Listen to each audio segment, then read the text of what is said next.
got the stream chat pulled up as well.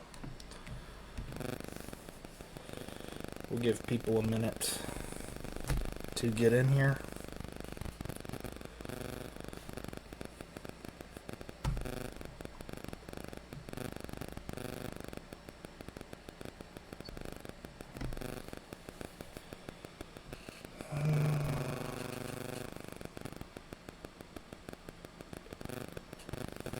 Yeah, give people about 5 minutes or so.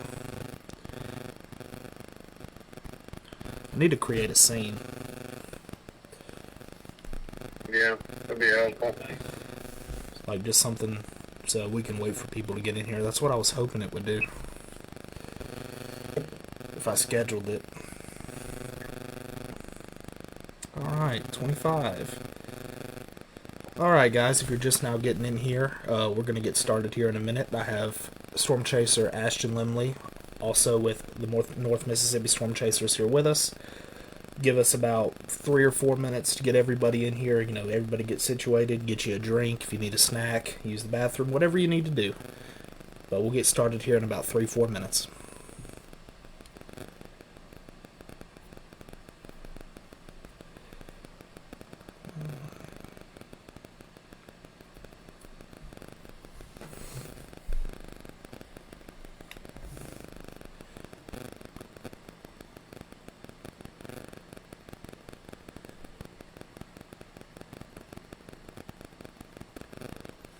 Awesome. We plan on being live for roughly about an hour, give or take. Yes, and I can only see the your screen on my other on my tablet, but it's like a delay since I have my camera on my phone. So probably best if you just ask me questions. Okay, yeah. Alright, that'll work. Alright, we're sitting at about 41 viewers. Give it another minute or two, and then we will get going. Hope everybody's had a wonderful Thursday evening. It's been a beautiful day outside.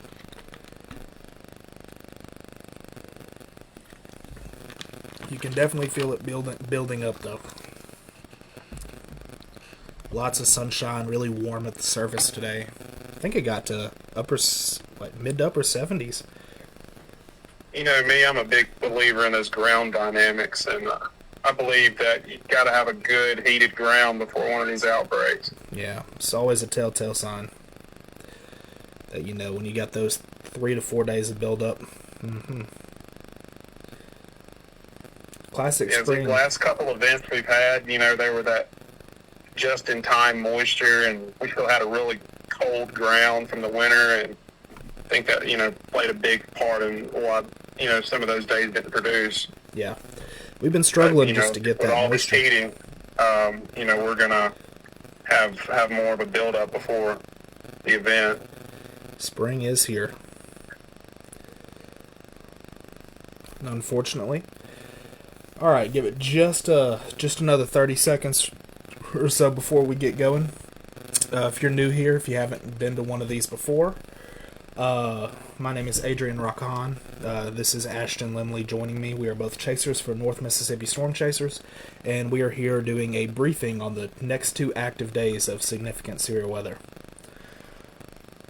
So, basically the plan for what we're going to do is we're going to go over what the graphics that we have from our partners at the Storm Prediction Center and the National Weather Service. We're going to go over what they have for the current forecast.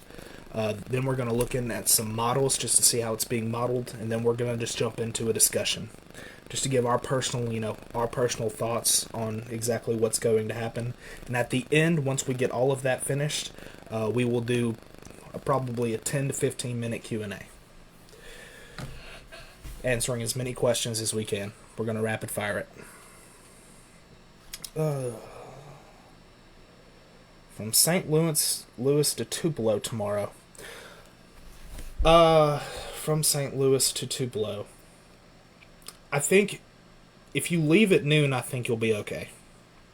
I think you'll be okay. Your issues are going to come in the overnight hours at about basically from 8 p.m. to like 3 a.m. You don't want to be in that route during that time period if you're driving from St. Louis to Tupelo down that interstate. The earlier the better. Yeah, the earlier the better. Absolutely. All right, we got 63 people in here, and I think we're good to go ahead and get going. So if you're new, if you're just joining, my name is Adrian Rockahan with the North Mississippi Storm Chasers. This is Ashton Limley, who is also with the North Mississippi Storm Chasers. And we are going to be here discussing the back-to-back moderate risk days for tomorrow. That'll be Friday the 14th, and then Saturday the 15th. So as you can see, for Friday, you have a really large risk. You have a slight risk, at least a 2 out of 5 risk from the southern portions down south of Hattiesburg all the way up to, north central Iowa. I mean, this is a fairly large risk. And it's for this dynamic large shortwave that's going to be coming through, drawing up moisture. That's going to be a favorable corridor in the exit region of that trough for severe weather, some significant here, especially in the 3 out of 5 and the 4 out of 5 red contours right here. For wind, it's fairly high, 45% sig right here in that moderate region. 45 sig wind translates to a moderate risk. So this is a moderate driven by wind, not tornadoes, but driven by wind. And the tornado risk is 10 hatched, which is still fairly significant. But it's for a large area, all the way from south of I-20 up north to southeast Iowa and most of the western portions of Illinois. So really large 10 hatch risk for this evening threat that's going to be occurring tomorrow evening. And the unfortunate thing about this event is, especially for our area in North Mississippi, this event might not get going until 8 p.m., 9 p.m., and it's going to be an overnight threat. So that's probably the most dangerous part of this risk Friday. And it sort of gets left in the dust because technically it's the day before the day and it's overnight, so you're not going to get all the attention you probably should get, but this is a very significant risk compared to the average. So a lot of these can be a sleeper setup. Big time.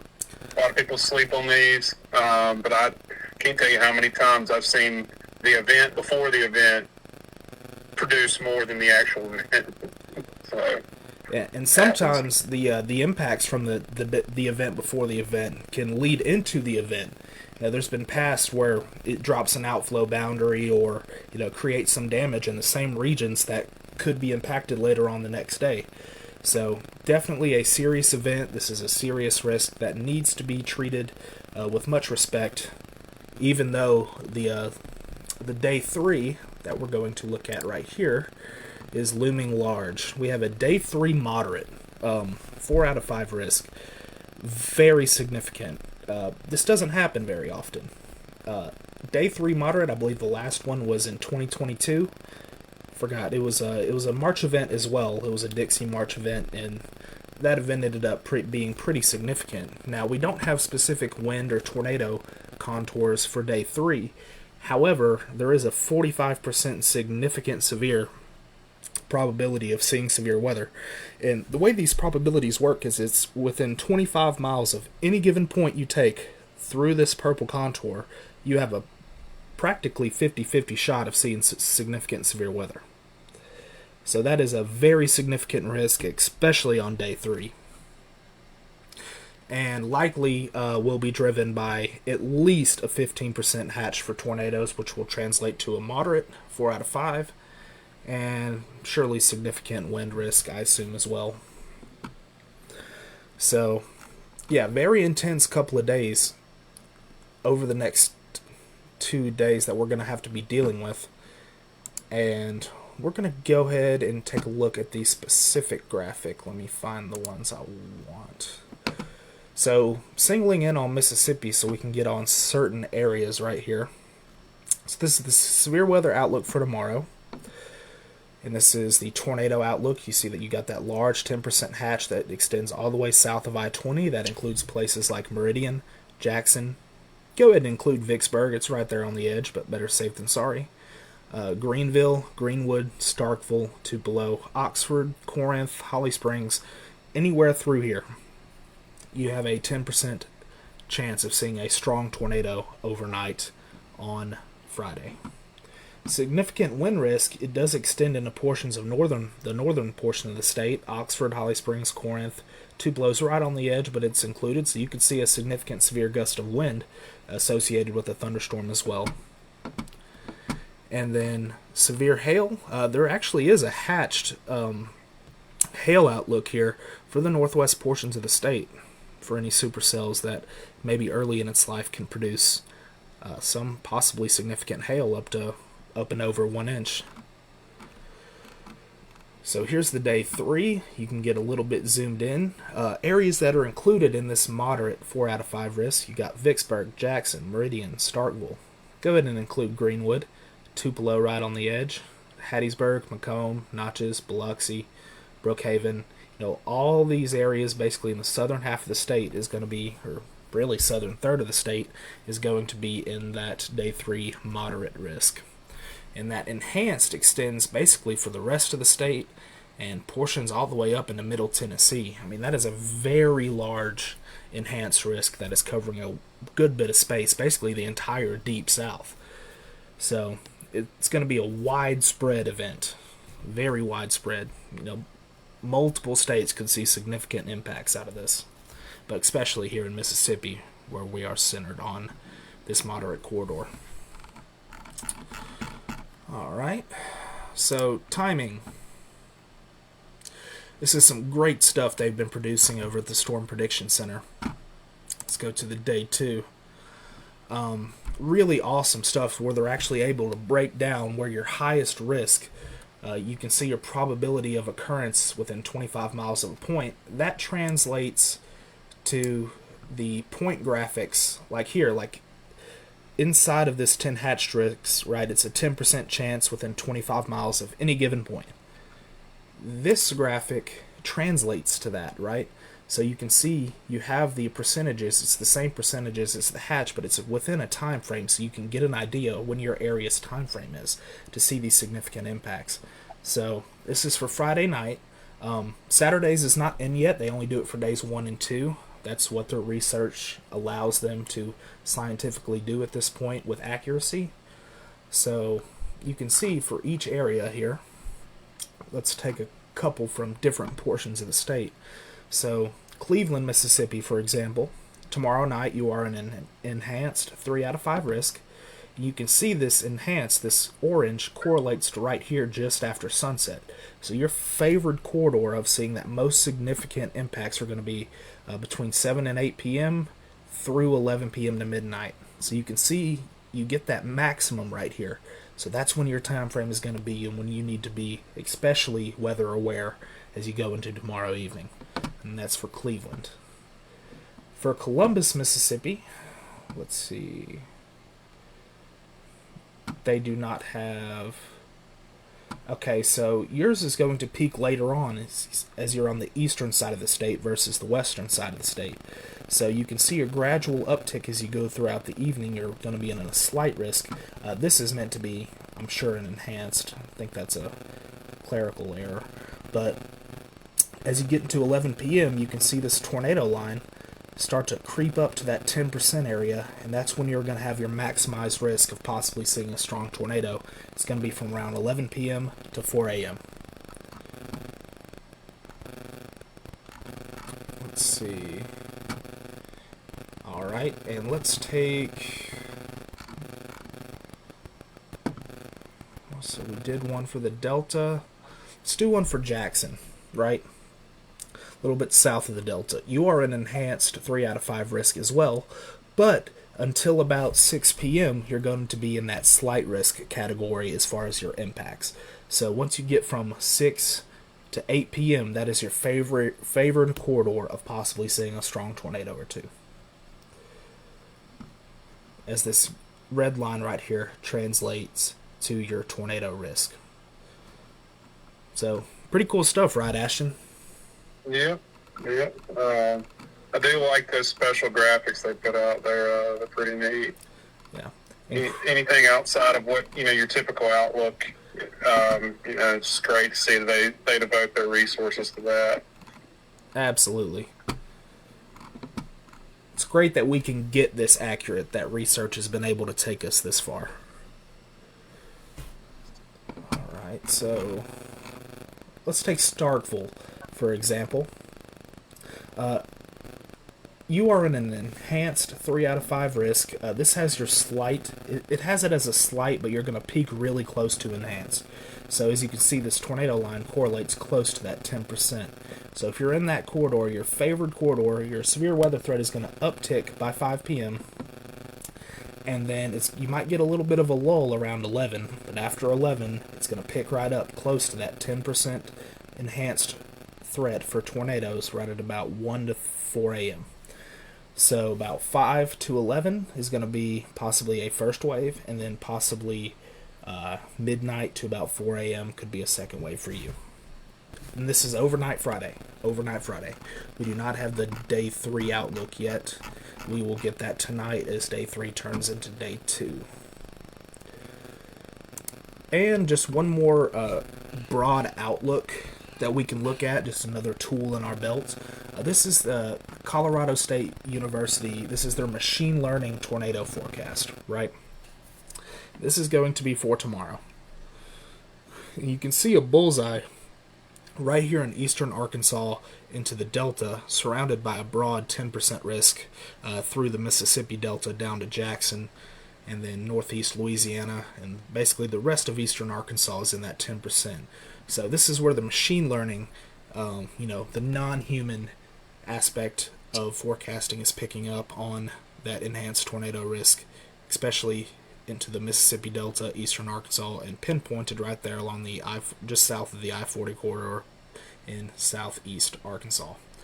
Go to the day 3, and it has a broad 15% hatched risk, along with a little bullseye of 30 plus tornado probabilities right here in the Meridian vicinity.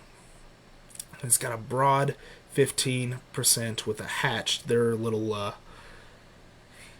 circle with the dashes right here is going to signify significant. So your probability of significant tornadoes is especially high right in this corridor, basically the eastern half of Mississippi and the western half of Alabama, according to the machine learning.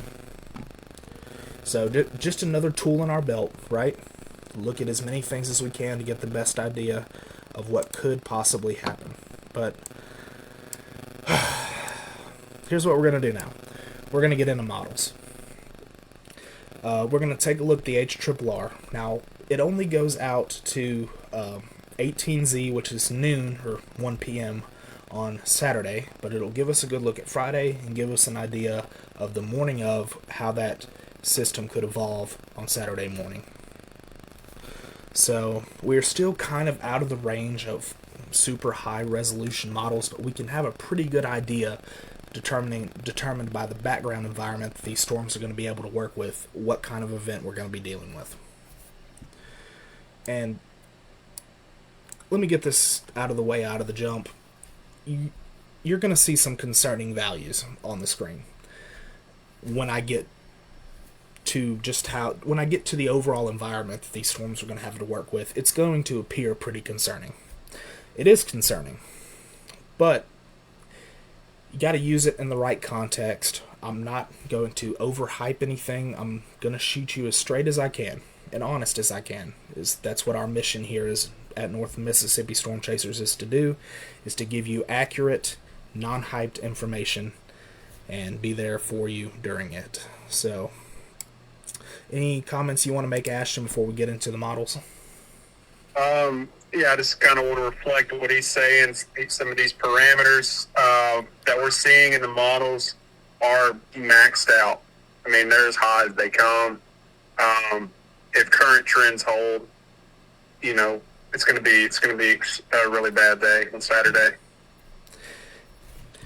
Couldn't have said it better myself. As I said, we're not trying to scare you. That's not our goal. And this isn't the first time this has happened. This is not unheard of. It's spring in Mississippi. You get this a couple of times a spring, most likely. Thankfully, we were spared last year. Even though it was an active tornado season overall, it was very quiet here, at least for setups like this. But, eventually, Mississippi is a favored corridor for tornadoes. So eventually it's going to come back, and it looks like it's going to come back this weekend. So This is one of those days where I hope the models are wrong. yeah, I really did. hopefully we're missing something. Yeah. That's what we're hoping for. But anyway, let's get into it. As always, when we're doing these forecast sessions, we're going to start at the 500 millibars. This is the upper level winds, right? This is what produces all of your severe weather in the continental United States and around the world, right? It's what brings your cold air, it's what brings your warm air. Everything that reflects around weather revolves around this parameter. It's the winds moving 18,000 feet above your head that are streaming, that influence low pressures, that cause thunderstorms. So we're going to start here like we always do, because it's broad scale thinking. This is the most important parameter and the most useful parameter in forecasting severe weather, at least in the broad scale, right, in the macro scale. So let's start. You see this flow, we call this a trough, this big U off the western coast of California, working its way in. This is our problem Friday. This is our Friday problem right here. So as you can see, it marches east. If it'll load.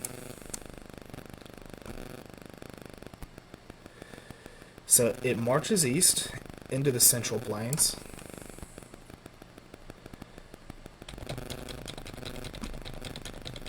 Struggling. Let me reload this.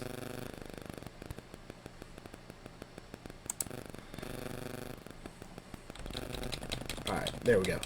It marches east into the Central Plains, and this U, right? It's a U. Whenever we see this U pointed to the right, we call that a negative tilt. And when it's tilted negatively, that influences at the low levels surface low development, strong surface low development, which is very favorable for thunderstorms.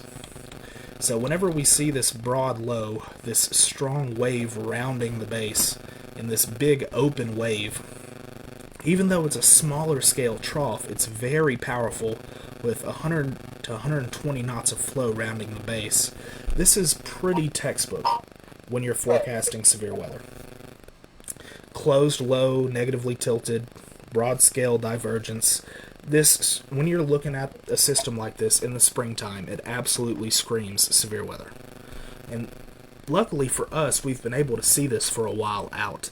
The ensemble started picking up on this as early as day 10. I mean, we've been watching this system for roughly a week and a half at this point, and it's stayed fairly consistent through basically the last 8 to 9 days. Yeah. Which, gratefully for us, that lets us have an idea longer out what to prepare for. But, whenever you see agreement like that in the long range, you can usually tell something serious is coming. But this is 18Z on Friday. This trough, this negatively tilted trough, is moving into the deep south. It continues to eject to the northeast. And so this flow rounding the base, this acts as what we call a forcing mechanism. Now, what causes the forcing? Well, when you get surface low development, you get strong, very moist air being transported from the Gulf of America up into that surface low, right? And this air in the upper levels, 18,000 feet above our head, is cool.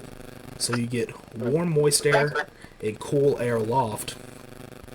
And then as this air overspreads that moist air, it creates a vacuum effect, right? So we call that large-scale lift. This is a lifting mechanism that when you have an unstable atmosphere can cause storms to be able to form and mature. Now, normally the favored corridor is going to be up here in Iowa and Missouri, and they are going to see significant severe weather too.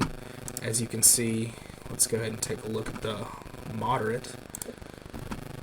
You can see for the day 2 moderate right there in that southeast Iowa, western Illinois, eastern Missouri corridor, and we go back to the HRRR right here at 22Z, right in the northwest corner, or the right exit region of this trough, or that'd be the right entrance, but the right entrance region of the trough, this is where our most favored area of lift is. But on the southern edge of this is still a favored corridor for lift, and you get a much weaker solution for the lift because we're so far away from the stronger flow. So when you're forecasting severe weather, you're looking for this, and when you see a warm, moist air mass below and you see weak lift overspreading the top of it, alarm bells start to go off, especially in Dixie, right? Because a setup like this favors discrete, weakly forced storms that are able to mature on their own. Usually we get troughs where we're in this region, the right exit region of the trough, and it's strongly forced when we get a squall line, right? How many times have you had a squall line come through your house just this winter alone? But in this one, you're much farther removed from the forcing, much here on the southern edge where it's much weaker, and you have that opportunity for discrete supercells going into the evening on Friday. Now, Yeah, it's going to be very isolated, but those are the type of storms that produce your high-end violent tornadoes. yes, Yeah. definitely a possibility. Now, the biggest question with this event is going to be, are we going to get the storms? And what time are we going to get the storms? Like I said before, this is an overnight event. So likely, especially here in the southern mode, so eastern Arkansas, western Mississippi, things won't get going till 8 or 9 p.m. Normally, you'd want to, if you're looking for severe weather, you would want things to get going around 3 to 4 p.m. Because right there in the the hottest portion of the day, you get that solar heating to help you initiate storms if you're looking for storms. But this is happening at night. And let's go to the largest question. The largest question really was going to be, are we going to get moist enough air into the environment when the lift gets there? And when the lift gets there, is it going to be strong enough to initiate storms? Now the lift, we believe, is still sort of in question. It's right there on the southern end. If it doesn't happen, it's going to be real close. That's the worrying factor of it. Is if storms decide to go up, let's go to 20-0Z, you get 60s dew points here in the region, right in the target, mid-60s here up to Greenville. So originally models were showing this only getting up to about the Louisiana border, and your favored corridor is here in eastern Arkansas. That doesn't overlap. So that was our original failure mode, and that failure mode has worked itself out. So the only failure mode remaining is, do we have enough lift to initiate storms in this warm, moist environment? And that'll be yet to be seen. Surely once the short-range models like this one get into closer range, probably, mid-afternoon tomorrow, we'll get a pretty good idea whether it's going to happen or not. And I wouldn't say it's even out of the question if we get strong consensus that we're going to get 1 or 2 discrete supercells down here in eastern Arkansas, northern Mississippi, southwest Tennessee, that an upgrade isn't out of the question to moderate. If you can, have evidence, scientific data to back it up that you're going to get supercells in this environment. Now, with that being said, either way, it's going to be close and too close for comfort that you could have, a couple supercells overnight that produce a strong, possibly long track tornado. So, Adrian, yeah, it kind of reminds me of the event back when Mayfield got hit. yeah, We had all the moisture. We didn't have the forcing in place. And you saw those cells, they almost reached down to us, but they were right north of us in like eastern Arkansas and going up through Tennessee and Kentucky. And I could honestly see a similar scenario playing out. that would be the worst case scenario. Yeah. That would definitely be the scenario that we would be most concerned about, especially one that can, your better shear is going to be up here closer to the surface low. I mean, look at this. You can see the cold front dragged back here, and then you can see just the occluding low moving off to the north. I mean, this is just textbook trough ejection of a surface low. And then you can see that moisture riding the wave. Worst case scenario tomorrow night, right? This is absolute worst thing that can happen, especially for our region, northern Mississippi, is you get one or two supercells that form in eastern Arkansas and that are able to take advantage of this environment that's only going to get better overnight, right? These storms, if they form, are not going to run out of moisture. I mean, this surface low is so strong, it's pumping it north so fast that even though this says 59 dew points in eastern Mississippi, let's go ahead and fast forward it.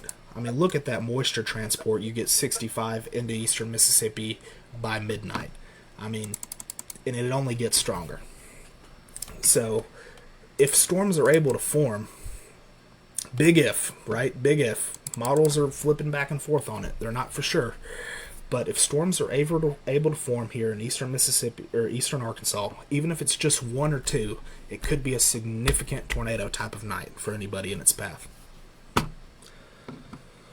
So I want to make sure that we're not skipping over Friday because it has big boom potential, is what we like to call it. High ceiling, low floor. And classic 10 hatch. 10% hatch risk. So, speaking of moisture, well, one day at a time. So this is 0Z, which is going to be 7 p.m. You can see you get that mid-60s dew points up into the region.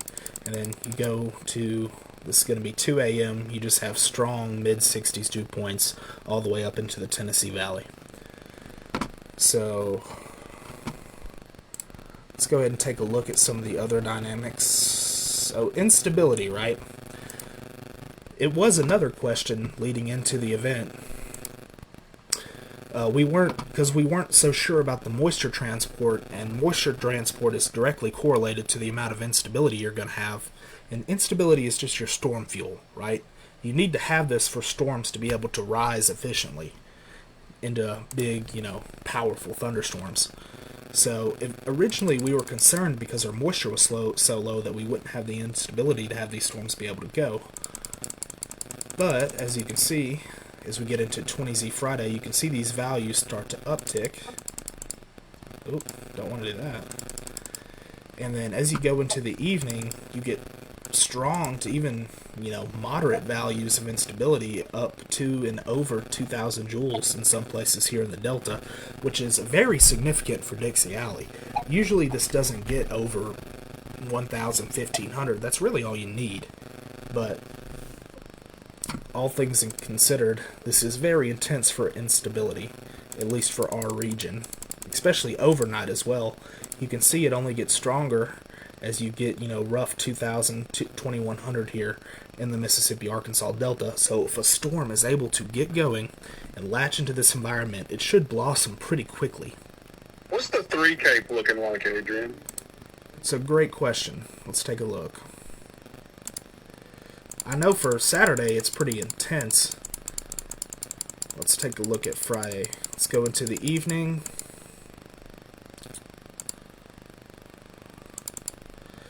So going into 3Z, which would be about 3Z's 10 p.m. So right off the pseudo dry line here, you got values 100 to 150 into eastern Arkansas, which is fairly significant. Low-level instability helps you tilt and stretch vorticity into the vertical. It lowers your cloud bases and makes tornadoes easier to form. It's when you have a lot of low-level instability, it's when you see all that like low-level scud, the rising motion. You get the steam coming off the mountains. It's just so unstable in the low levels. That's really easy for a strong updraft to tilt that vorticity into a tornado very efficiently in the low levels. But that's fairly significant, and it only gets stronger, especially up here in the Four Corners region, or the Quad State tornado region. Here you get values up to 200. So that's very significant up there. And it seems to be resolving perhaps some supercellular structures here in the open warm sector, especially in southern Illinois.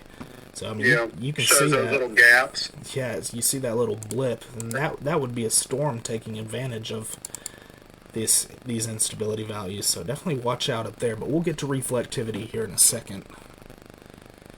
And let's take a look. Let's go ahead and don't really need to look at the storm relative velocity. We'll just go ahead and skip to it, right? skip a little bit of this weather jargon here of us, gawking over models. Let's go ahead and go straight to the point, the significant tornado parameter. Now, on its own, you don't want to use this by itself, but when in combination of the broad scale pattern, the weak forcing, the possibility for discrete supercells, it's cool. It's a good graphic to be able to see just how intense of an environment you're looking at. So, as we go into the region, something I probably should do is zoom into North Mississippi. Let's go to the southeast.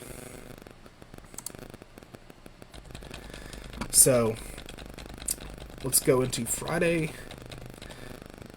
at 18Z, or mid-afternoon. You can see up here in eastern Arkansas, you start to get values as we go into the late afternoon. 5 p.m., this is 6 p.m. 7 p.m., you start to see those numbers blossom. 8 p.m., they continue to intensify to about 3 to 4. And then right there at that 2 to 3 Z time frame, it starts to maximize. So you get your most significant values here in eastern Arkansas creeping into northern Mississippi right here at about 10 to 11 p.m. So if any discrete supercell is able to take advantage of this environment, it's going to be a bad day for somebody. Alright. So let's get an idea of possibly what the reflectivity could look like, right? Hey, Adrian, real quick, I'm going to have to drop off this early. I had some unexpected things come up that I got to take care of. Yeah, no problem, buddy. Awesome. Yeah, no worries. Appreciate having you. Yep. If y'all want to follow me to tomorrow, I'll be live streaming on Facebook, Twitter, and YouTube. So, and so will Adrian. So, awesome. I'll talk to y'all later. All right. Appreciate you, Ashton. We'll see you later. Bye. All right. And that was Ashton. Always appreciate having him. Alright, so going into 21Z Friday, this is your first look at what possibly the radar could look like. And what I don't like is already at 21Z, 22Z, you see these, not storms, but beams, right? This is a sign of large-scale lift over the region. Not a good sign if you already have this at 4 to 5 p.m. And as you go into the evening, you see this broad-scale lift just continuously over Mississippi. Now, as of right now, it's not showing storms maturing until maybe eastern part of the state, southeast part of the state. I'm not sure how much I buy this, but your main corridor would be 3Z, which would be about 8 p.m. to 11 p.m. If any of these, right, if any of these are able to mature into full-blown supercells, it could very easily be a bad day for somebody tomorrow night. So, main story tomorrow night is going to be make sure you have your severe weather alerts on. Okay, multiple ways to receive warning. Make sure you have your severe weather action plan in place. Make sure that plan will work in the middle of the night. If your plan is to go to a gas station or a courthouse or something, they might not be open that late at night. So make sure you've adjusted your plan to know what you're going to do if you wake up tomorrow night at 1 a.m. and you're in a tornado warning. It's always best to know what you're going to do. That's the best way to keep you and your family safe. So, that's enough about Friday, right? The day before the day. Now let's get into Saturday.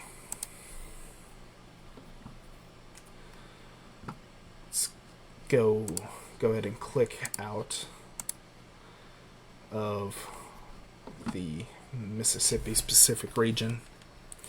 And let's take a look at the broad scale pattern. So, there's problem number 1, negatively tilted shortwave ejecting out of the region into the Midwest. And it sort of occludes. We call this occluding when it starts to lose some of its intensity and kind of become stationary here. It occludes up into the Midwest, and behind it, it is replaced by this really broad, really intense zonal long wave trough. So this little piece of energy here is called a shortwave because it's very small. It's smaller than half the width of the United States. This is a long wave. And as you can see, as you go into the morning, 14Z is about, what's that, 9 a.m. tomorrow. You can see this large-scale long wave starts to interact with the Deep South and the target area in the moderate risk region here in southeast Mississippi. Right about 18Z or 1 p.m. And you even get just a little bit of a broad negative tilt to it. You get a stronger belt of flow rounding the base, as you can see those increased yellows right here. Very classic look for significant severe weather in the Deep South. Like, it checks most of the boxes. Long wave interacting at peak heating of the day, lead short wave to draw up moisture. This is about as classic of a Deep South specific event as it gets. So from the broad scale, this screams two things: rapid surface low development here in the exit region of this trough, and then broad scale zonal flow to help storms possibly become more discrete into the afternoon. Alright, let's go down to 850 millibars, and I'll show you that surface low that intensifies as we go into the evening, or mid-afternoon, I should say. So this is your initial surface low here on Friday. You can see it's very intense, and it spreads off to the north and east. But here comes that secondary low you're going to see form here right over Memphis on Saturday. And I got to tell you, this is pretty intense. I mean, this is a 60 to 70 knot low-level jet forming basically out of the due south here in the open warm sector all throughout the target area. So from northern Mississippi down to the southern coast, you see at least a 60 knot low-level jet, which is very significant. You know, comparatively speaking to past events, this is what you would normally see in a significant severe weather event, possibly even a tornado outbreak, is your 60 plus knot low-level jet through the entire target area at peak heating of the day at about 1 p.m. So this alone screams tornado potential, right? Now you need storms to realize this, but this specifically screams tornado potential. Now we took a look at our moisture earlier, and as you can see on Friday we already get that moisture up into the target area, but it's only going to get more intense than it is Friday night into Saturday. So here we go, as we go into Saturday or Friday evening, you get mid-60s all the way up to the Four Corners region. You get just broad mid-60s through the entirety of Mississippi and the western portions of Alabama. And then as you go into midday on Friday, you get upper 60s up to the Jackson area, the Vicksburg area. You start to see those 70s start to creep in as this wide open warm sector is. When you're looking at an environment, right, two things you want to look at: how intense is the wind shear, how wide is your environment to work with.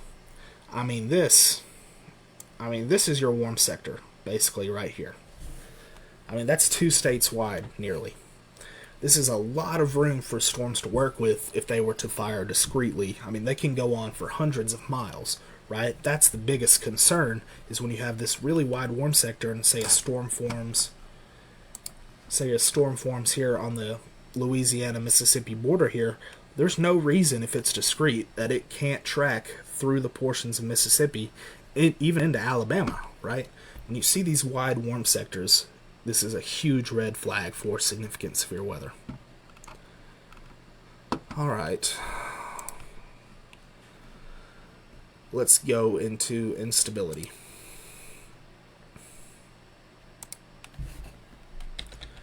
So, now, the concerning trend is this instability is already here Friday night, and it's not washed, it's not wiped out. This front barely moves going into Friday evening because that original low lifts north and east out of the region into the Midwest. One second. So you're already going to have this intense instability already in place overnight on Friday. So you already have 2,000 joules sitting here in northwest Mississippi by Friday night, and into the morning, you can see it just blossoms to even more. In 12Z in the morning, you have consistent 2,000 joules all the way throughout the region, 1,500 joules surrounding it. This is very intense for a deep south setup. Like I said before with Friday setup, 1,000 is significant. 1,000 can get the job done easily. And as you can see, as you go into midday on Saturday, it only gets more significant as you, especially here in the southwest portions of the state, as you start to approach 2,500 joules in a widespread region, and some places even getting to above 3,000 here, seemingly along the confluence band right here. But as you can see, it just gets more significant, and this is only at 18Z, right? This is at 1 p.m. Further into the evening, this is expected to intensify. I mean, we haven't even hit peak heating, which is about 3 to 4 p.m., and you already have these values. Likely the event will already be ongoing by noon to 1 p.m. But this is very significant, especially for a deep south setup. I mean, 2,500 to 3,000 joules is Great Plains late May type of instability, right? So it's very rare to see this rare combination of low-level shear plus instability like this. And when you're talking about analogs and things you've seen before, right, it's pattern recognition, these types of values, historically speaking, have produced some of our most violent days in the state as far as EF4, EF5 tornadoes. So I'm not going to go into any specific analogs, but think of in your head when there's been a violent tornado come anywhere that you've heard of through the state, it probably had an environment similar to this, if not worse. This is a fairly intense environment, and I want to underscore how much of a rarity this is and how dangerous the event Saturday could be. Now, of course, you need discrete storms to be able to realize this, right? If you don't have the discrete storms, it doesn't matter. This is pretty colors for nothing. But the fear is that we have such an intense environment that at least a couple storms are going to be able to take advantage of this somewhere throughout that moderate risk area. That is our concern. So, I don't even want to show you the significant tornado parameter, but we will.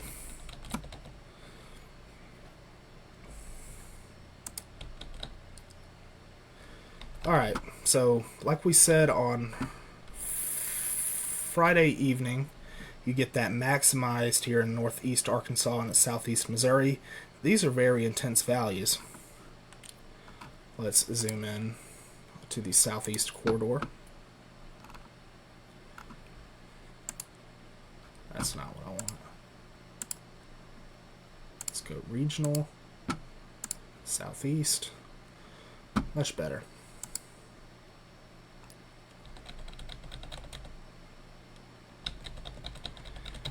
Alright, so let's take the significant tornado parameter.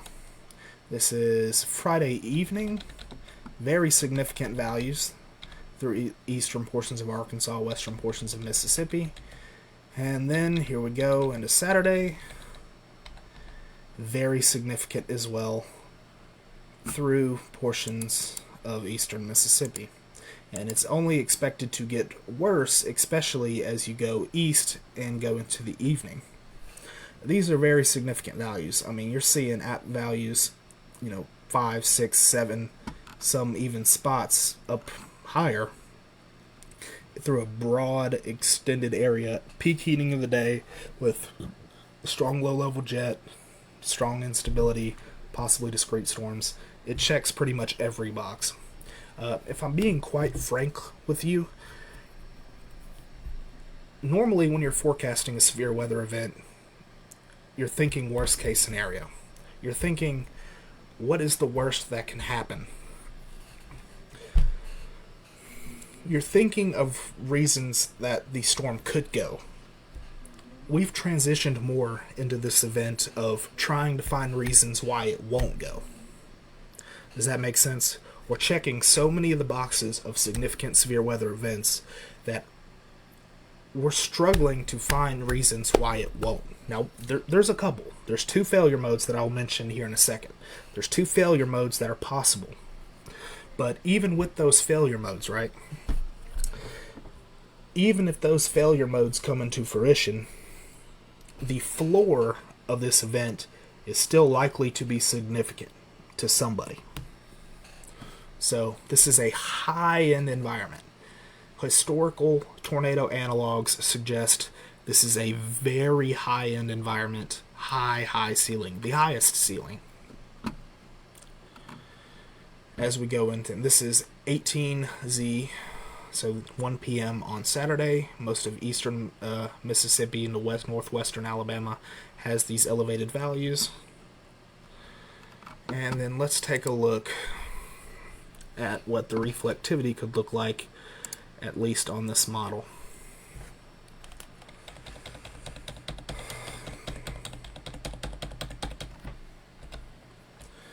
Alright, so here we go. This is at 8 a.m. And you can already see some convection starting to develop on the western edge of this line. But you can see that you have somewhat of a broken line here of semi-discrete supercells in the southern mode, and you have sort of a cluster of perhaps linear segments here in the northern mode. But as they progress north and east, you see these, right? These beans with these brown streaks behind them. These, what the model is printing, right? What the HRRR is printing is semi-discrete segments down here of possible strong to intense tornadoes, and renegades out in front along confluence bands of, even up here, the environment's favorable up here, 2 to 3 plus discrete supercells able to produce perhaps strong, intense tornadoes, perhaps even violent. Don't get too caught up on location specifically, right? Just because this brown streak is over your house right now doesn't mean this is exactly where it's going to go. But this is what the data is printing based on the initial conditions when the trough interacts with the environment. This is what it's printing out 2 days in advance. This will change. Okay? It will change.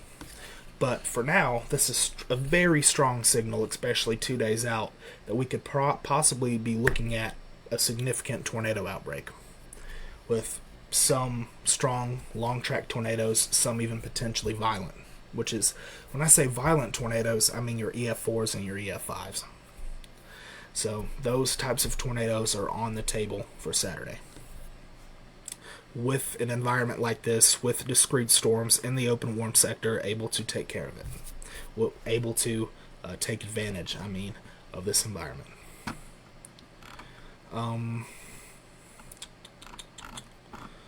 As I said, I don't say that to scare you, but here we like to shoot you straight. I feel like it's just the best way to do this. I'm going to shoot you as straight as possible. A significant tornado outbreak is very possible Saturday evening, borderline likely for somewhere. Now, whether we realize violent tornadoes or not, that's to be determined, but these cells in those environments, if it's anywhere near close to this, we are looking at a very intense scenario. Here, so let's get into failure modes. Right? Failure modes. There's two. And one of them is sort of worked itself out. The first failure mode was these storms early in the morning at about 10 to 12 Z, which is about 5 to 8 a.m. If these were to cluster and perhaps form a convective system, possibly what this could do is, we call it convectively reinforcing the environment here to the south. Now, if that's the case, it's still a bad day down here. Does that make sense? But if that were to happen, you would still get significant tornadoes possible further down to the coast, but it would kind of cut off the northern mode of these storms. Now, that was the initial failure mode. The models are sort of working itself out of that. Now, you get somewhat semi-discrete storms out here in the open warm sector, but not just a big massive blob of rain that takes all the energy from the environment. You can see by 15 to 18Z, the environment, like I showed you on the significant tornado parameter, is very intense all the way up, through the eastern portions of the state. So right now the models aren't showing that failure mode coming to fruition. Secondary failure mode, right? This is the other failure mode. The forcing up here in the northern portion of the state is so strong that you get this linear MCS to develop later in the afternoon instead of the morning, and storms are not able to be discrete up here. Now, down here where the forcing is less strong, you're still probably going to have a bad day. But up here in the northern portions of the state, it might limit how widespread of a tornadic event this could be. That is the other failure mode. So whether you get discrete supercells up here in northeast Mississippi, western Alabama, is to be determined based on that failure mode. That failure mode is what we're going to be watching closely on the models in the coming days to see if you get kind of what the HRRR shows here in the northern portion of the state, where you get this kind of blob, this kind of MCS. If this is more strong, it's more strongly forced, you could probably cut a line, and above it, and above this box, you could say long track supercells might not be possible up there because there won't be any instability and there won't be any room. Now, regardless if that failure mode comes into fruition, down here in the box, in the blue box, it's still probably going to be a bad day. At least a couple of supercells that are able to latch onto this environment could produce a really bad day for somebody. Now, up here, even if this turns into a big giant convective system, you're still going to be dealing with, because of how strong that low-level jet is, you're going to be dealing with strong tornadoes embedded in this line. However, it won't be these long track supercells that go on forever out in the open warm sector.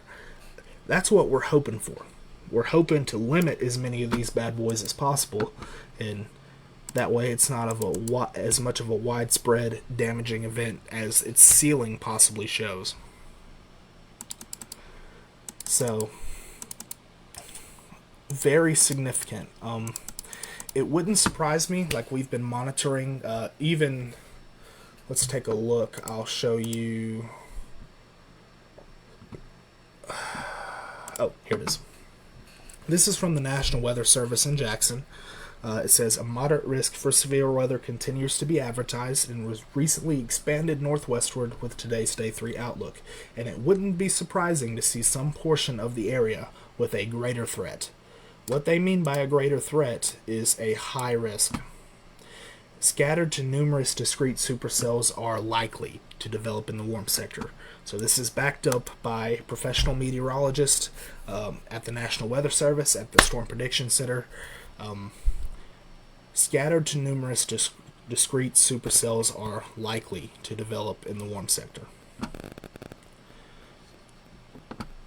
So, that being said, it would not be surprising at all to see this moderate have, the next time you see this outlook posted, possibly have a pink 5 out of 5 risk somewhere in this region where confidence is highest that a couple of discrete supercells will be able to possibly produce strong, long track, violent tornadoes.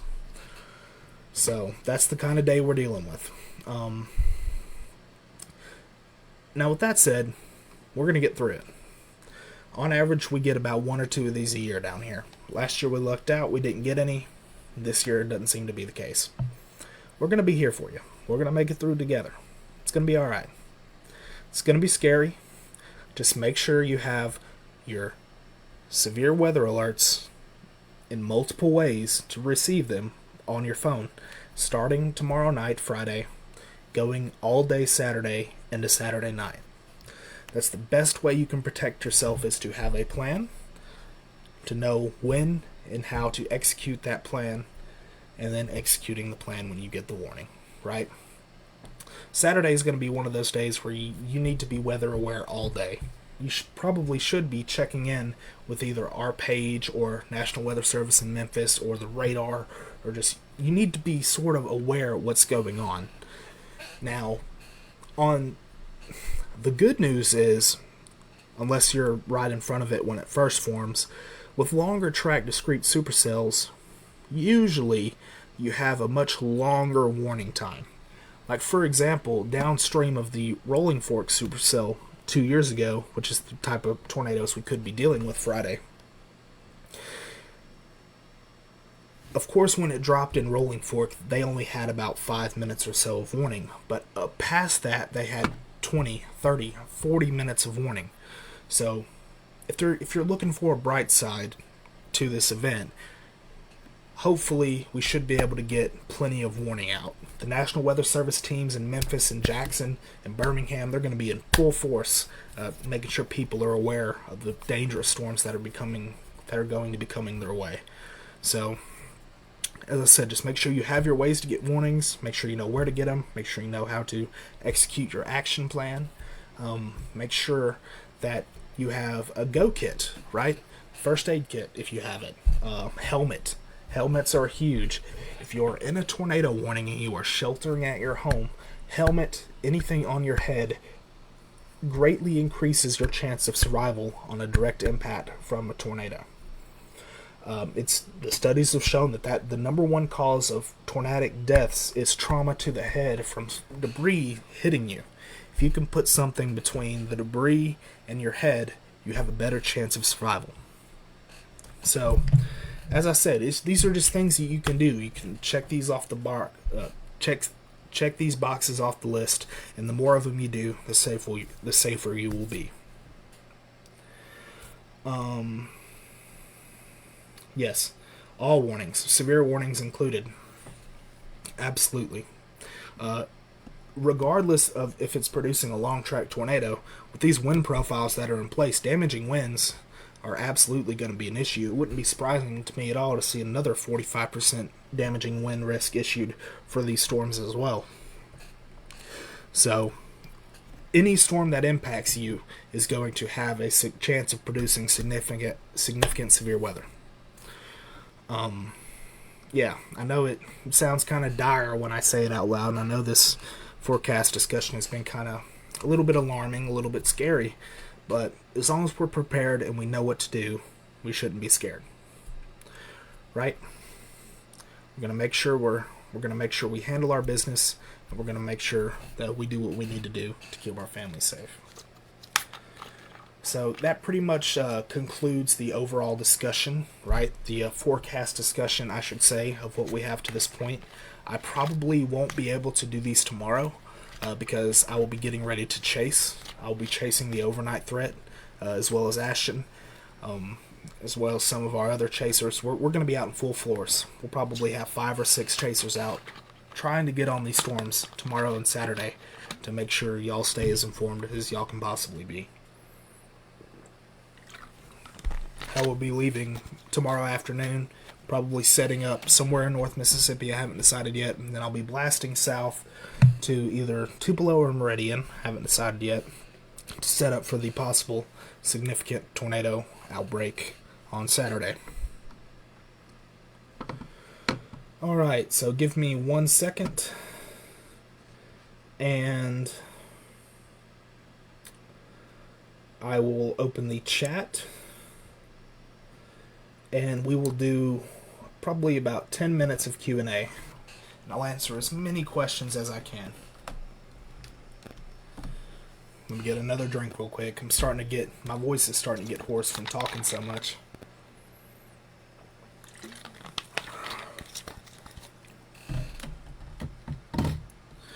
Alright. So I'm going to do my best to start at the top. We still got 45 viewers in here. Much appreciated. We really appreciate you guys tuning in. So I answered that question in the beginning. Do we know the timing for Saturday? All day. If you live in Mississippi, anywhere in Mississippi, or especially, the only areas I would exclude is probably south of Memphis. Just right there tugging the Mississippi-Arkansas border. But it could start as early as 8, 9 a.m. and could extend all the way into the evening, possibly 7 to 8 in the evening. So, then on to Macomb. I know where Macomb is. It's down here in the moderate. It's going to get to you a little earlier. I would expect your event to start probably earlier in the late morning, 10, 11, maybe. And your threat is going to be significant tornadoes. That is your most alarming threat. Significant long track tornadoes possible, as well as probable damaging winds. Let's see. Calhoun City. I know where Calhoun City is, but let me double check.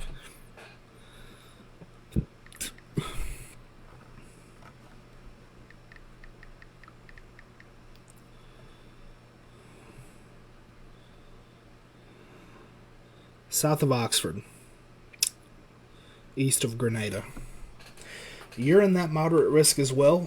Your threat is going to be significant long track tornadoes and maybe some damaging wind. I'm not saying one's going to hit you, of course, but within 25 miles of a given point, there's probably going to be at least a 15% chance, if not a 30% chance. So, very significant probabilities for you since you're in that area in Calhoun City. We're hoping for areas like yours that line consolidates in the northern mode, and maybe not so much significant long track tornadoes, but that's not what we're seeing right now. What we're seeing right now is saying that you need to be on the lookout for those significant long track, potentially violent tornadoes. Thank you. Brooksville. I think that's south of Starkville, right? I believe that's south of Starkville. Same thing for you. Probably even more so than our gentleman that was in Calhoun City that just had a question. But significant long track violent tornadoes are a threat. It's probably going to get to you mid-afternoon. I don't even feel comfortable because there might be multiple rounds of supercells giving you a direct time. All day Saturday you need to be on the lookout for significant long track, possibly violent tornadoes. Shula. Is that in the Delta? I feel like that's the Delta.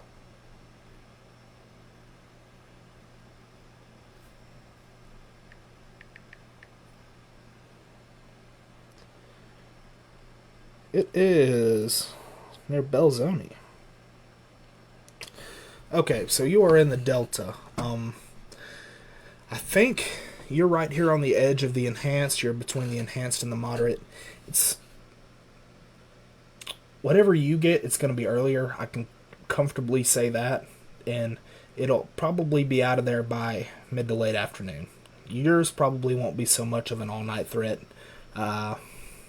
in here in the western Delta regions. Your threat's going to be Friday. Overnight Friday is when you need to be the most concerned. And of course watch the weather Saturday, because if this shifts west 30 miles, 40 miles, could be talking about a different story for you. But as of right now, I would say your main threat's going to be Friday evening and a Saturday morning. And significant tornadoes is your threat. Alright. Charleston. And guys, if I went ahead and answered a question about a similar region, I'll go ahead and tell you that say you're from Yazoo City and I already answer a question for Jackson, I'll go ahead and skip that one because it's the same general region, right? You don't want to get too specific. The science isn't that specific. So if you're within 20 miles of somewhere where I answer a question about a specific location, you need to be feeling the same way that I'm telling them to feel. So let's say Charleston.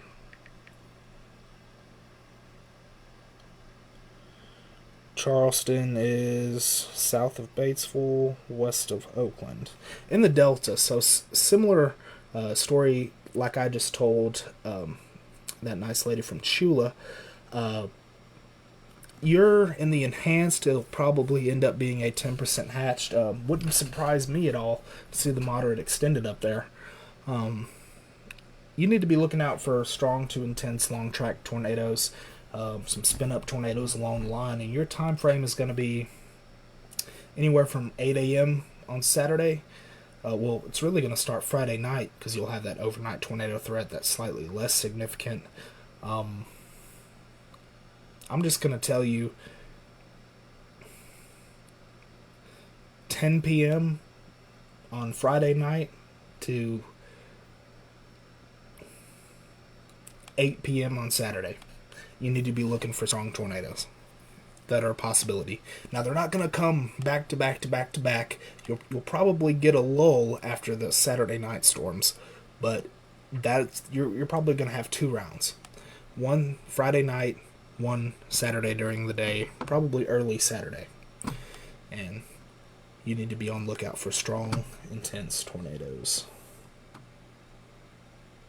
It definitely is going to be a busy weekend. I'm taking sleeping pills tonight to try to get some rest. I never rest before these severe weather events, especially at home. Okay, I already have answered a question about Chula. Gonna go ahead and skip that one. South Haven. I know where South Haven. Where? I'm just gonna go ahead and type it in.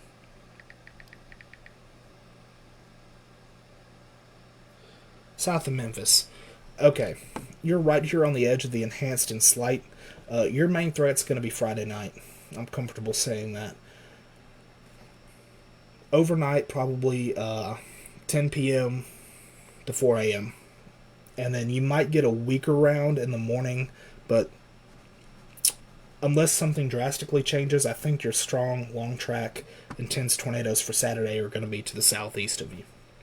So, possibly some intense tornadoes at night. We're watching that closely.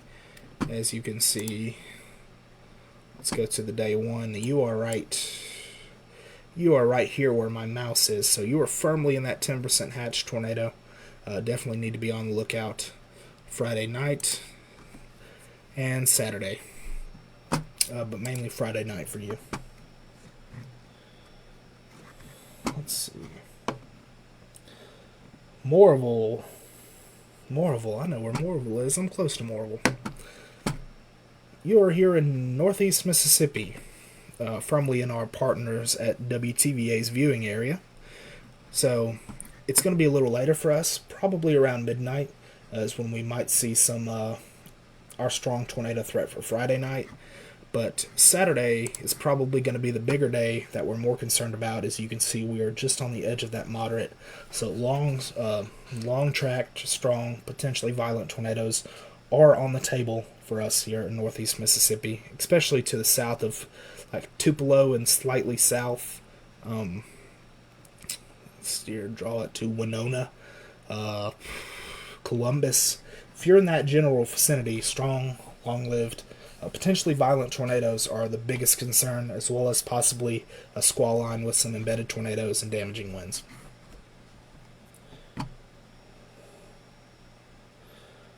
Where are we going to be sitting? Wish we knew. I wish we knew where we were going to be sitting and make things a lot easier to forecast. But we're just going to monitor trends. I'm thinking somewhere between Tupelo and Meridian. So if I'm going to be there, that should give you an idea. Unfortunately, the wrong idea of where I think the favored corridor would be. It would not surprise me at all to see them add that high risk possibly between Tupelo and Meridian, maybe draw the line down through the I-20 corridor, down to maybe the Meridian, possibly down to like the Macomb area, draw it up to Birmingham and Tuscaloosa, and then close it off like that. I would not be surprised at all to see them, even as early as tonight. A day 2 high risk is definitely on the table. Do we have CAPE for northeast Mississippi Saturday? We sure do. We have a whole bunch of it. Let's go to Saturday. Let's go to most unstable CAPE, and there you go. You got plenty of it. Plenty of CAPE. That's why we're concerned. All the way up into northeast Mississippi, 1,500 joules, all the way up to the Tennessee border nearly. And if you go to the NAM, it's actually much more. Well, especially to the south there. But the NAM involves it a little slower, and you get your Cape up here, 1500 joules, very similarly to the Mississippi-Tennessee border. So yes, we have Cape. We got plenty of it here in northeast Mississippi.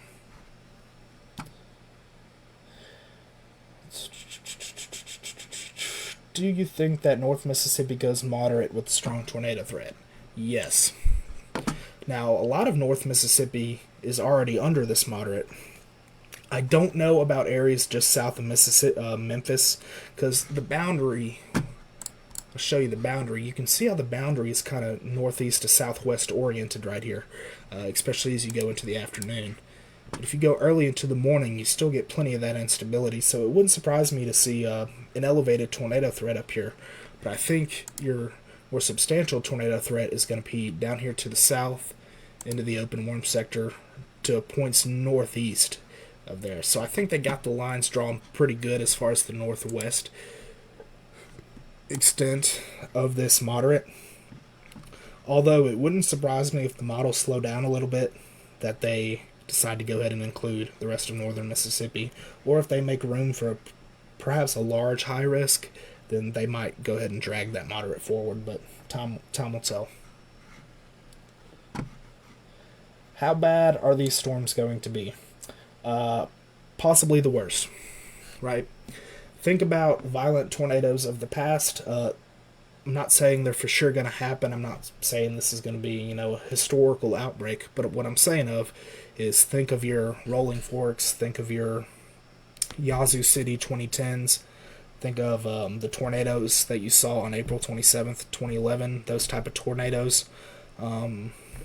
That EF4 you saw on April 27th, 2014, or April 28th, 2014. Those are the type of tornadoes that are on the table here. Those are the type of tornadoes that are on the table. Miss Marilyn, I am thinking of between Tupelo and Meridian. Haven't made up my mind yet.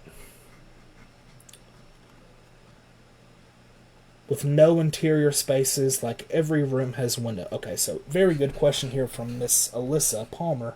We just moved here from Utah. All of this is new to us.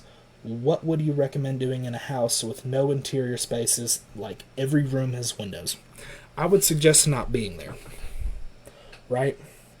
I would suggest, this is just my personal opinion, if you've got friends, which I know you just moved here, if you've got coworkers that are willing to have you possibly come stay the night in a substantial structure, if you don't have that, if you don't have extended family here, I would suggest taking a night out on the town, or going to our list of storm shelters in North Mississippi, as we have put here in the chat, clicking on that link and then seeing where your local tornado shelters are, so you know where to go. And even tomorrow, I'd go scope it out. Hey, make sure it's still there, make sure it's still open, make sure you are good to go there.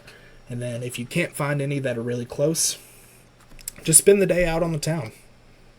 Go eat at a couple restaurants, catch a movie, sit in your car a while. It's uncomfortable, it's not fun, especially if you have kids, but staying, especially during the day on Saturday, staying in a town with substantial structures like a courthouse, a hospital, a restaurant that is, bolted to the ground. Those are going to give you much more substantial structure than a small house that may or may not be bolted. You might not even know if it's bolted, with no interior rooms or windows. So that's going to be your better opportunity. Make sure you have helmets, make sure you have first aid kits, make sure you have ways to get warnings. You'll be okay. Just make sure you're prepared. As long as you're prepared. The easiest way to protect yourself during severe weather is have a plan and execute the plan. And you shouldn't even have to worry about it. It shouldn't even be a concern. You should be able to go into Saturday, not worried about it at all. You get your warning. Okay, cool. Let's take our action plan. Let's get to safety.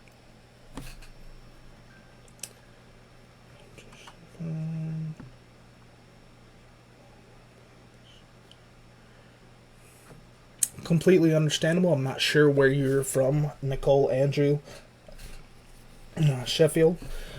Y'all will be at the shelter all day with blankets. not a bad idea. Now, I'm not saying you have to cower in fear at every cloud that goes by, but, and I'm not saying you have to stay there all day. If you have to travel to it, it'd be a good idea to stay around it, but, maybe go to the mall. If it's in a town, if your shelter's near a town, go to the mall, go to a movie, go to a nice restaurant, just spend a day out, Go practice baseball with your kids, whatever you can do. It should be a beautiful morning. It'll be very warm. But I'm not saying you have to, cower in fear in the shelter all day. But as long as you have a plan and you know what you're going to do, you'll be okay. Will they be fast moving or slow to move out? These storms are going to be moving extremely fast. Further south into the southern portions of the moderate risk, they'll be moving probably around 50 plus miles per hour, 50, 55. And up here, they could be moving even faster into northeast Mississippi, northwest Alabama. You could be looking at 60 plus, 70 plus miles per hour with the discrete supercells. So very fast storm motions. What time will these storms clear the Gulf Coast of Mississippi and Alabama?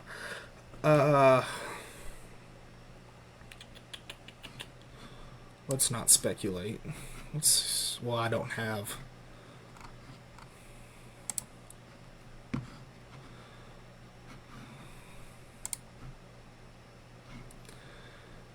Oh, perfect. Midnight Saturday, roughly. Give or take 3 hours. Myrtle. Byhalia. Greenville. You are in the Delta. Let's just take the HRRR.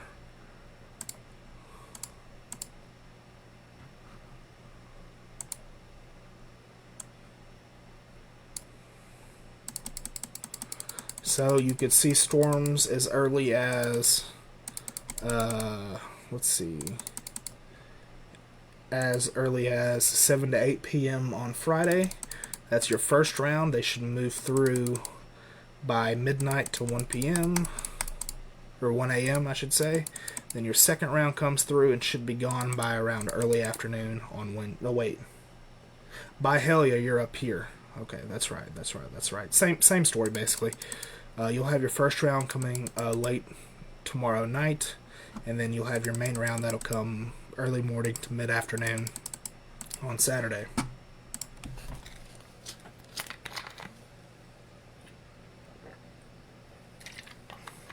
Southwest Ohio. Well, let's see. We appreciate all our viewers. We want everybody to stay safe. Let's do the Ohio Valley. Southeast Ohio. I'm not going to do an in-depth forecast on this, but let's just take a look at your significant tornado environment, because they do have, on the Storm Prediction Center, I believe they extended a slight all the way up to southwest Ohio, so definitely not as intense as what's going on down here, in our neck of the woods, but you're definitely still in an elevated risk.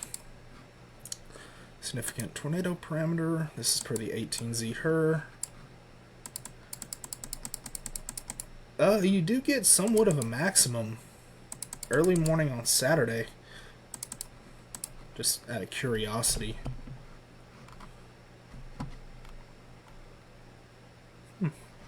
Certainly you get 15 to 1700 joules of CAPE up there. Not very high on the moisture, but it's very cold aloft, so that's compensating.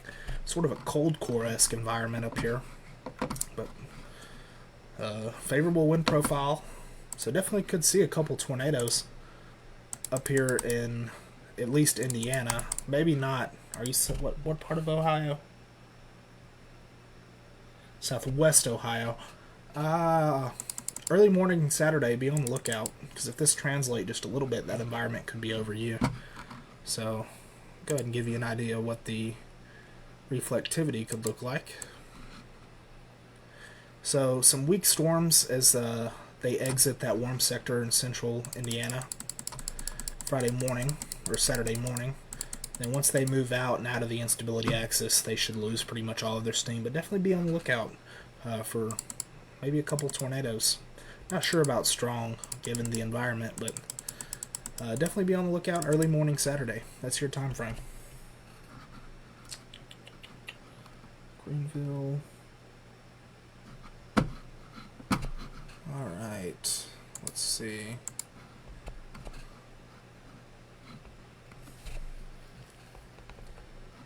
If you're staying in a hotel, hotels are fairly reasonable, but if you're going to be in the hotel and you get a tornado warning, definitely be on the lowest floor and in a center room. So have them unlock a lower level room, maybe inside of a bathroom of a lower hotel room on the lowest floor you can possibly be in a hotel. That's going to be your best place to be. If you have a flight in the AM, hopefully it doesn't get canceled. Let's see. Tupelo. Favored corridor for possibly strong, long track, intense, potentially even violent tornadoes up here in the Tupelo corridor. Still monitoring that closely. Regardless, you're at least going to get a strong line up here, a mesoscale complex with possibly some strong embedded tornadoes in it. But we're monitoring the possibility for some strong long track tornadoes. Let's see, Tupelo, Rolling Fork. So you're going to be here in the southern delta. I believe you're just inside of the moderate. For Rolling Fork, you're going to be earlier in the evening. Earlier in the day, Saturday. So we're going to be looking at 10, probably before noon is when you're going to see your largest threat on Saturday. Alright, we're going to take just a couple more questions here. Where is this going to happen at? Mississippi, Alabama, eastern Louisiana, western Georgia, south central, basically all of middle Tennessee. All of this you could see a strong tornado. Possibly even violent here in the red corridor.